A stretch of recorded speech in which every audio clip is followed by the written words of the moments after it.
If I can have everyone's attention once again, continuing our availability this morning, we now welcome Brad Keselowski, driver of the number 2 Miller Lite Dodge.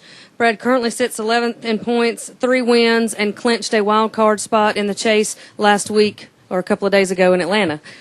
We just talk a little bit about coming into Richmond and your strategy and plans for this weekend.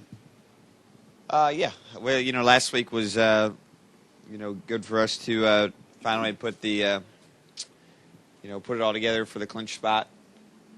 Oh, thanks. Yeah, there you go. Thank you. But it's good for us to get that out of the way and come here to Richmond and just focus on seeing if we can't get in the top 10. It's going to be a little difficult, but we'll give it our best shot. So should be interesting. Got really 2 guys we're racing for it there with Tony and Dale, and just have to see how it all plays out. But just a normal approach to any race weekend and try not to treat it any differently than that, and see if we can't find our way in victory lane at the end. Okay, we'll open it up for questions for Brad. We'll start right here with Lee.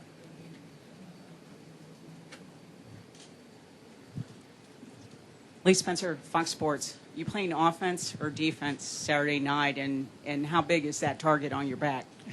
I don't think I have any target. In fact, I think I'm the one without a target. I think it's the other 2 that got targets on them because they're not just racing me, they're racing, what, is there 14 guys that are eligible? Because if I get in, those other guys are in really good shape. Yeah, if I get in the top 10, I'm in really good shape. So I think they're the ones with targets on their back, not me. Okay, our next question will come from Jim, then Nate, then back to David. Jim, Motor Show Observer. Brad, think back to maybe about late March, all the stuff that was going on, even the last time we were here with you and also with Kurt.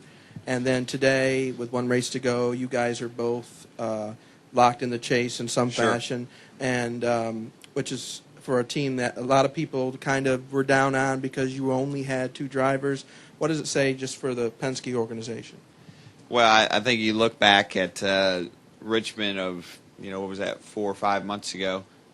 We were on a path to where both cars weren't going to make the chase, to be quite honest. And I think most everyone would agree with that at Penske Racing. And certainly we've been able to change the course of a very big operation over the last few months. And it certainly hasn't been an easy undertaking. So, I think it's credit to the structure. It's credit, obviously, to Roger to being able to make that happen. And, it's credit to the commitment that we have to each other as a team, whether it's Kurt and myself working together or the crew chiefs working well together. Sometimes you need that moment where just everything's wrong so you can tear down the fence, so to speak, and build it up the right way. Okay, we'll take our next question from Nate. We've been able to do that, so it's been great.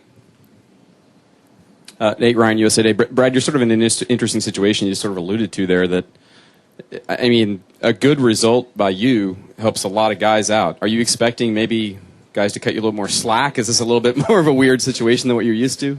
Yeah, that is something I've thought about. Certainly there are a lot of people who have my best interests in mind, but whether they can remember that in the race car or not was yet to be seen. So we'll just have to figure out how that works. I'm not quite so sure how each and every one of them will react to it.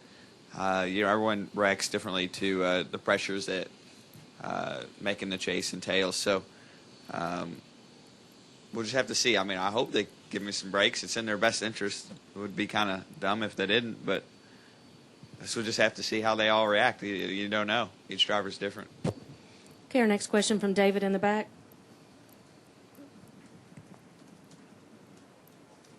David Carabello, NASCAR.com. 2 quick ones. First of all, the difference between you going in as an at-large and going in as a top 10 guy and to be able to take advantage of the bonus points. I mean, just how much of a difference do you think that would make for you going forward? Well, it's a difficult question to answer. I've already crunched all the stats and so forth and looked at all that myself. And, over the last 10 races, I think we've scored the 3rd most amount of points behind Jeff and Jimmy. The 12 bonus points that was it 9? Yes, I guess it's 9. The 9 bonus points that I would have, had I been able to capitalize on it, or if I am able to capitalize on it, if you look back over the last 10 race stretch, that would move me from, being 3rd to 2nd, but it wouldn't win the whole deal. And what would win the whole deal is if I was able to avoid races like what we had at Loudon, and that's what's going to come down to. And I don't think it's any more complicated than that. It's nice to be able to say that you have those 9 points, but at the end of the day, that's just nine finishing spots. Or if you win the race, it's not even that. So you just need to run well. If you run well, those points aren't going to mean anything. And secondly, what kind of racetrack is this for you? I mean, you haven't had a lot of 4 Cup starts here, and they haven't been great. But just how do you feel with this racetrack? Well, this racetrack's I've kind of had a love-hate relationship with. I've been able to qualify really well each and every time I've been here, and in the race, we've just been terrible. So hopefully we can get that turned around. I'm excited to be coming back here for the second time this year because I think if you look at our team, we've ran a lot better tracks that we've come back to as a second time in a season, and I'm kind of expecting the same here at Richmond. Okay, we'll take a question from Dustin right here. Dustin Long, Landmark Newspapers. Brad, you talked earlier just about, earlier in the season about it didn't look like either car would be, in the chase. Now, a lot of people look at you coming in as potentially a favorite with how you run. But the question is, how can you continue this on? Because we've already seen this inconsistency to some degree this year. So how do you keep this moving forward? How Sure. does this team keep going? Because it's been a big swings this year. Yeah, I can completely understand what you're saying, but I don't think I would call it an inconsistency. Inconsistency to me would be if we were good and we went to bad, then back to good. We quite honestly, I haven't been good since I've been at Penske until the last few months. So, so I don't think I would call it inconsistency. I would say I would call it growth. So, I don't think it's overly complicated that we must continue to grow on the path that we're on, and we must be able to sustain the growth that we have. And obviously those are very challenging. And I know that personally I need to grow another step to have a shot at it. And it'll be interesting to see as a team if we can do that. So, the fact that we've been able to grow like we have over the last few months is a great indicator, but it's not a guarantee that we can make it happen. But I feel like we have a legitimate shot, and that's all I can ask for. Okay, we'll take our next question from Bob, then Jenna.